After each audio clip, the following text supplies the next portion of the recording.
Hey guys, welcome to this Samsung guide, and here I'll detail how to fix Samsung phone does not charge past 80%, or your Samsung phone charging limit set to 80% so that each time it gets to 80% your Samsung phone will stop charging.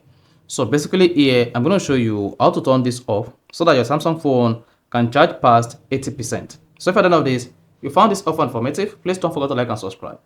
Now, to fix Samsung phone battery does not charge past 80%, all you just need to do is go to your Samsung phone settings, and on settings page, you need to scroll down and click on battery.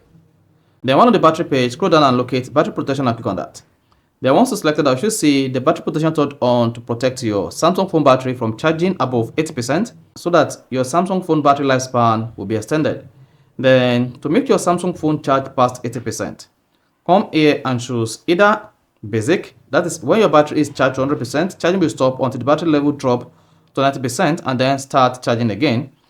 And also, if you use adaptive, use maximum while you are asleep and switch to basic before you wake up. Sleep time is estimated based on your phone usage pattern. So if you choose either adaptive or basic, your Samsung phone battery will charge past 80%. But if you choose maximum, your Samsung phone battery level charging will stop at 80%. So make sure you select either adaptive or basic, or better still, if you don't want to manage your Samsung phone lifespan, go ahead and turn off battery protection. So this will no longer protect your Samsung phone battery, and then it will charge past 80%. So that is basically how to fix Samsung phone battery does not charge past 80%. So if you found this offer informative, please don't forget to like and subscribe.